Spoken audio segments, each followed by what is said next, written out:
Vishishtadvaita. He always used the word Vedanta for his system of Vedantic explanation. In India, the spiritual realizations came first. Only later were philosophical treatises developed to record and explain the realizations. These records have been substantiated by future realizations. The classical treatises are 6 in number and are called the Darshanas. These are Purva Mimamsa, Uttara Mimamsa or Vedanta, Sankhya, Yoga, Nyaya and Vaisheshika. Of these, except the Uttara Mimamsa or Vedanta, all of the other 5 ceased to be living philosophies because they either did not develop further and or were absorbed into the Vedanta, now being called the Vedanta or Uttara Mimamsa. Later on, Vedanta itself developed its own sub-schools such as the Advaita, Vishishtadvaita, Dvaita, Shuddhadvaita, Dvaitadvaita, and so on, that we all heard in the introduction from Swami Sarvapriyanand yesterday. The philosophy of Ramanuja is known as Vishishtadvaita Vedanta. Like other systems of Vedanta, it is based on the Upanishads, which are also called the Vedanta because they constitute the end portions or the culmination of the philosophy of Vedas. Anyone who wants to evolve a system of thought based on the Upanishads faces an intellectual and methodological challenge, not in terms of realization of the ultimate reality. The challenge is that these culminations of the Vedas contain 2 kinds of statements or ideas which on the face of it may seem to contradictory. One set of statements unifies the universe, Jagat, and the individual soul, Jiva, found within it with the ultimate reality called Brahman. Another set of statements, however, also found in the Upanishads, distinguishes clearly between these 3, Jagat, Jiva, and Brahman. This triad of Brahman, Jiva, and Jagat, the ultimate reality, the individual beings and the universe, is central to Vedantic thoughts. How do you formulate a consistent philosophy based on the Upanishads? By reconciling these 2 sets of statements? It might be helpful here to recall how Shankara, to whom Advaita Vedanta owes its classical formulation, reconciles the 2. Shankara admits that both kinds of attainment statements are found in the Upanishads, but argues that those statements which distinguish Jagat and Jiva from Brahman are preliminary and impermanent in nature and are superseded by the statements that identify those 2 with Brahman. Thus, non-duality or Advaita, according to Shankara, is the ultimate message of the Upanishads. Ramanuja, taking a very different approach to the issue, starts out by examining the manner in which different items are related in the world. He finds that sometimes we speak of the things as separable and sometimes as inseparable. For instance, we say that some objects, such as car, belongs to one by stating, I have a car. In this statement, the person and the car are separate. By way of contrast, we also say, I am tired. Here we do not distinguish between ourselves and the tiredness, although tiredness is an attribute of the body. Yet we refer to our tiredness in a more intimate way than to the car as something inseparable from us.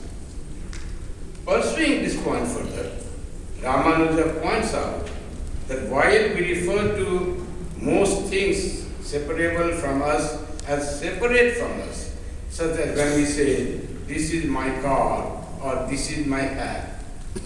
But there are two types of cases in which we refer to things as inseparable yet separable in principle as follows. Example, the first would be our tendency to refer to something as a milky white. Whiteness is an attribute, while milk is a substance. Therefore, in principle, separable but are referred to as inseparable in expression. In the Gospel of Sri Ramakrishna, we find three repeated examples as such: milk and its whiteness, water and its wetness, and fire and its power to burn, body and soul. The second would be our tendency to refer to ourselves by such expression as I am a man or I am a woman. If we accept that the soul and the body are separate entities, then our sense of I can only come from the soul, and the body without it is a piece of inert matter. The distinction between a man and a woman is a matter of physical features and belongs to the body. But we identify the soul with it when we say, I am a man or I am a woman. Ramanuja pays special attention to these relationships and refers to them by the term aprithak siddhi or inseparability. Ramanuja then goes on to extend the body-soul mode of relationship of Brahman, Jagat and Jiva. According to him, the Jagat and the Jivas constitute the body or part of Brahman, who represents their soul. He then argues, then when the Upanishads describe Jagat and Jiva as different from Brahman, they are merely referring to an observable empirical fact. And when the Upanishads describe Brahman as identical with Jagat and Jiva, they are referring to their inseparability and not identity, as Shankara would have us believe. This explains the term Vishishtadvaita as well, which stands by the non-dualism or inseparability of the qualified or the embodied as one. Another paradox in the Upanishads pertains to Brahman itself, which is sometimes described as nirguna without distinguishing qualities or attributes, and sometimes as saguna as possessing them. In Advaita Vedanta, this nirguna Brahman is identified with pure, that is objectless, attributeless, pure consciousness.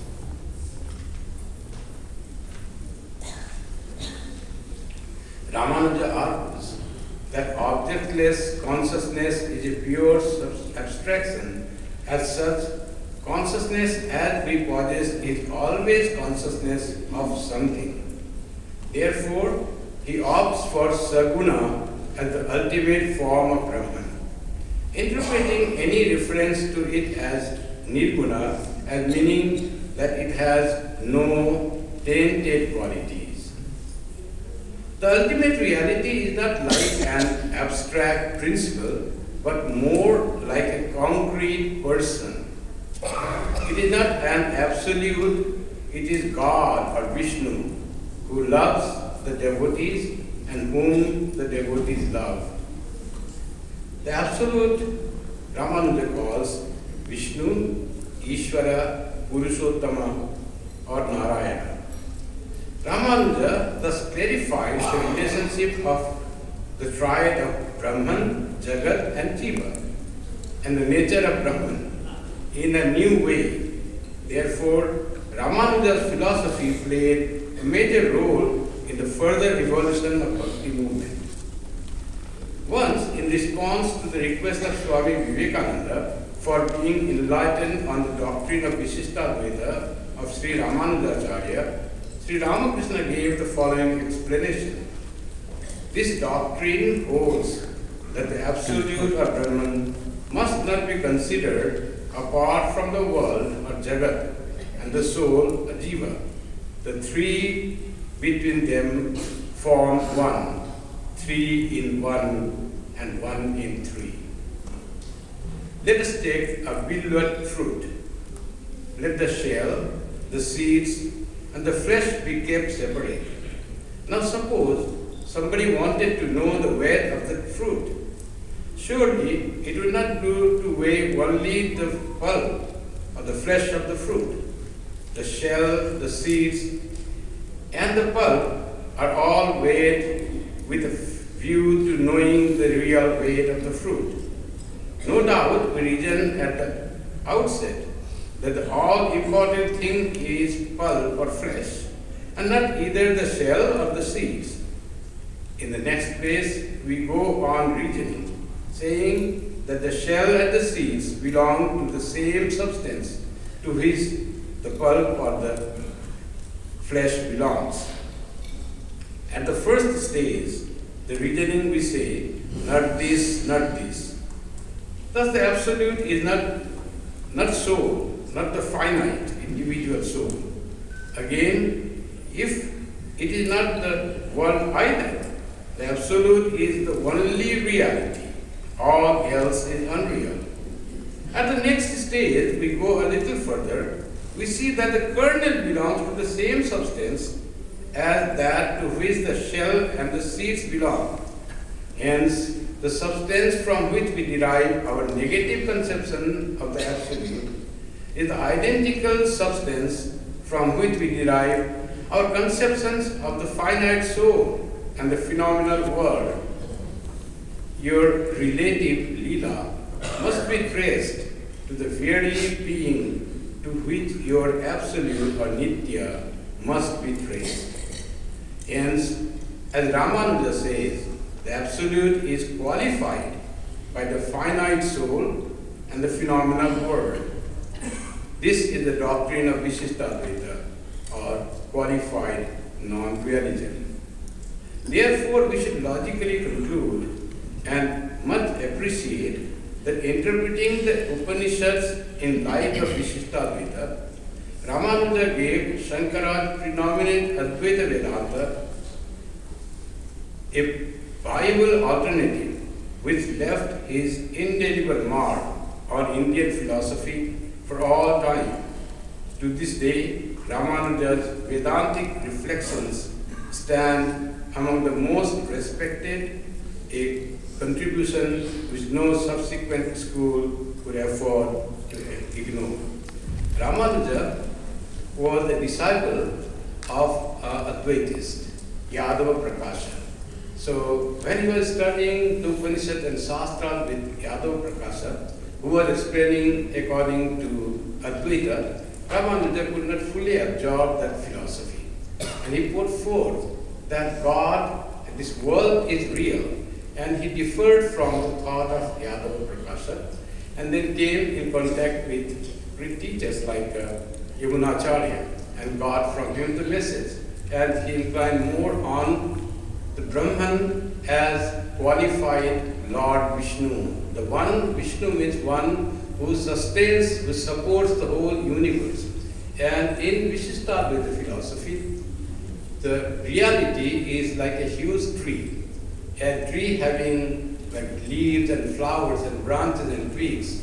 Whole tree is one existence.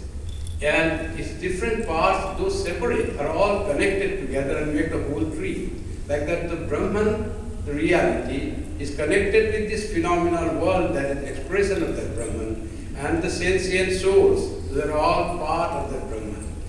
All sentient souls, which are in quality same as the Supreme Brahman, and this phenomenal material world, they all constitute together the supreme reality or Vishnu. That is the philosophy of Ramanuja's Vishishtadvaita. And how to attain this existence, unity of existence, Ramanuja taught through love and service. That was his main teaching. love and service. Love God and serve God and God's devotees. Before Ramanuja passed away, he told to his disciples that worship holy men as you would do in the case of a spiritual preceptor. Treat holy people equal to your guru. That was his saying. So respecting all wise and holy persons. That was Ramanuja's greatness. As we heard from Swami Sarvapriyanandaji, that how his heart was so huge, so large, so broad, that he was ready to go to hell if he could help people getting immortality, getting salvation by listening to the mantra that he got from his guru. Gosti Purna was his guru's name from which we got the Vaishnava mantra. Ramanuja taught that have sincere faith in the teachings of the great Acharyas of yore. He did not deny the Acharya when we were saying that when avatars come, they fulfill the previous avatars' existence and their teachings. And they say, I have come here not to destroy but to fulfill. So that is Acharya also that way. So respect all the Acharyas and their philosophies. So that was there. But follow what suits to your heart. That was Swamiji saying also. Swami Vivekananda also said that try to follow what appeals to your heart. But all Acharyas saying different things, but have only one thing in their mind, that somehow get a spiritual awakening by the way that suits you best. So no path is different, lower or separate from that. Any path that suits you, Dvaita, Vishishtadvaita, Advaita, all are great philosophies of Vedanta. But follow that which suits you, which you feel is closer. Swami Sri Ramakrishna used to say, in Shastras, there is a mixture of sand and sugar. So accept the sugar and reject the sand. Swami Vivekananda said, whatever you feel logical and acceptable in the Shastras, accept those and follow those. What you cannot, doesn't seem logical, don't bother for those. So that's what path we should follow, whether Vishishtadvaita or Advaita or Dvaita, it depends on our own attitude. Ramanuja said to his disciples towards his end, never be slave to your senses. Be not satisfied with the acquisition of worldly knowledge. Go on reading repeatedly the books dealing with the greatness of God and the words of His creation. Enjoy the utterance of the names and glories of God's devotees with as much relish as the utterance of God's name and glories. So devotees' role is very much important, it is said.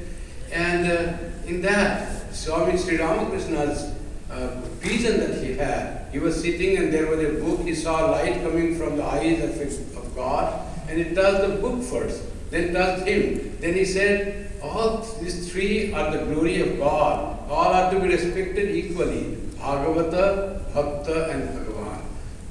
God, the Supreme Being, and the scriptures are the words of God, and the devotee. All are the objects of our respect, and they will all help us in our quest for the truth. Bear in mind that he who renders services to God's devotees attains God speedily. So respect God.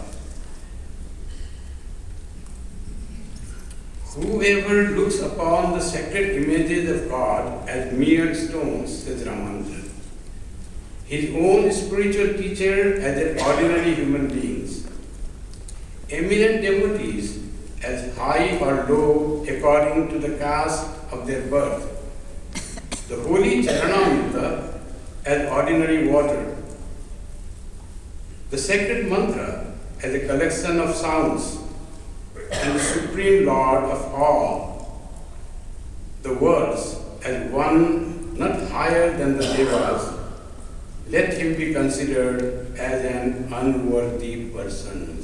So all these three, those seem similar. There is so importance of that. Those are so high quality, and they are all purifying things. Charanamrita as itself has so much power to many. Our Swami Shantanandaji was very fond of Charanamrita. I'm over. So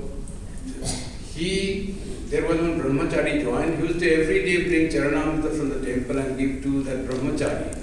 It is something different. You have it every day, and your heart will be purified by this water that has been used in the worship of God. So it has some imperceptibly, some spiritual power that will kindle your spirituality, your devotion to God, and it will purify your mind. Like that is the holy water. Swami Vivekananda, throughout his, when he came to the West, he had brought a small container with Ganga water. He used to always sprinkle that water whenever he went. These are the things that somehow, there is no reason or logic as it is said, but there is devotion, there is heart, there is feeling for that, which even sometimes transcends. He used to sprinkle a few drops of water. So that was Swami Vivekananda's love for Ganga water. It is not, they say sometimes someone asked Netaji in England, which is the river that you think is the what do you call it, most famous? Which river you like best? In England, in the exam. So he says, I like Thames River. Then he said, you like Thames? You don't like Ganga? He said, Ganga is not the river of water. It is the water doesn't flow, there flows the nectar. It is more purifying. You don't consider it as simple water. That is how those who have faith, they believe. Ramanuja was that faith. Have faith in the Supreme Being, whom we call Vishnu, as Swami Yogakananda says. The Supreme Being can be called by any other name. Kali, Durga, Vishnu, Shiva, Krishna, any name he can be called, and adore that, worship that, meditate on that form. Beautifully Swami Ishapananji made us meditate at the end about the form of Shankha Gadadhara, Neela Kalevara, Pita Padambara, that one. So that is what the devotion to be roused from this conference. What we will take back home is that love for God, and intellectually there is, of course, there is a way that what appeals to our intellect, that what is ultimate reality. But how much we can conceive of that, how much we can digest that, that is the thing. But all these different paths, three different branches of Vedanta are not antagonistic. They are very supportive. They are in different times, we feel like using different things. So they are supportive for our spiritual goal, and we need to integrate all these three great thoughts from the Upanishads into our lives and make our spiritual life richer. That conference has given such a wonderful opportunity to you, these great monks and wonderful devotees. As Ramanujacharya would always say, don't consider the devotees that they come to listen to the monks and the spiritual talks lesser than any other holy person. They're all holy persons. That is the message of Ramanuja. Bhagavata, Bhakta, Bhagavan are all three very important aspects of religion. Thank you. Contrast. He has given us the elements of Vishishtadvaita philosophy. He starts off with the triad of Jiva, Jagat, Brahm, and God, this world and us. And then how Ramanuja puts it together. So there are big issues. For example, in the Upanishads, as he said, that there are statements which talk about oneness. There are statements which talk about difference. And how do you handle them? If you want to establish oneness, how do you handle them, those statements? Shankara does it by saying that the statements about oneness are the ultimate, they tell us the truth, and the other statements about difference, about dualism, are steps, they're preliminary, they lead up to it. So ultimately oneness is the reality and difference is an appearance. Ramanuja does not do that. Maharaj explained that Ramanuja accepts both. It is true that there is oneness, and it is also true that there is difference. And how do you reconcile them? His doctrine of showing that just as in the body there are different parts which are different from each other, and yet it is one integral whole. A key term, Maharaj used the term, to understand Ramanuja's philosophy, there's one term we must understand, aprithak siddhi. Aprithak siddhi. What does that mean? In contrast with Shankaracharya, who insists on identity, you are Brahman. Ramanuja says that we, sentient beings, and this insentient universe, the existence of all of these cannot be established without Brahman. They do not exist, we do not exist independently, separately, apart from Brahman. So non-existence separately from Brahman, that's the core of Ramanuja's philosophical technique. Another big issue is Nirguna versus Saguna, the attributeless absolute of Shankaracharya of Advaita Vedanta, in contrast with the god of theism, full of endless auspicious attributes. So Ramanuja considers Saguna Brahman as the highest, as the truth. And Nirguna he interprets as the absence of defects. Then Maharaj ends with a beautiful note of love. I am reminded of one Swami Turiyanandaji walking in Haridwar with a disciple, with another monk, sees jalebis being fried. And he said, there, that's what we must be. The disciple said, jalebi, you have to be jalebi. He said, yes, it is fried in the oil of knowledge and dipped in the syrup of love. That is the Vedanta. Like that, Maharaj pointed out the importance and the great magical power of faith, of Shraddha, of belief. Logic may convince the intellect, but it has no power of inspiring or propelling us forward in spiritual life. But faith has the power to transform us, inspire us, and push us forward in spiritual life. What a beautiful small anecdote about the Charanamrita Maharaj mentioned, about Ganga. Sri Ramakrishna used to say, if you want to see Brahman with your eyes, Pratyaksha Brahman, if you want to experience Brahman literally in this world, physically, he would say it is the prasad of Jagannath, Sri Jagannath in Puri, the prasad of that, then the dust of Vrindavan, and the water of Ganga. He would say Gangavari, Brahmavari. It is not water, it is Brahman flowing there. So this is a matter of faith, not a matter of logical analysis. He mentioned Netaji. I remember reading in Netaji's biography that he talks about Vedanta. And he says, he liked Shankara's Vedanta, but he was not convinced, but he found it difficult. And he says, I was most inspired by Ramanuja's Vishishtaddvaita Vedanta.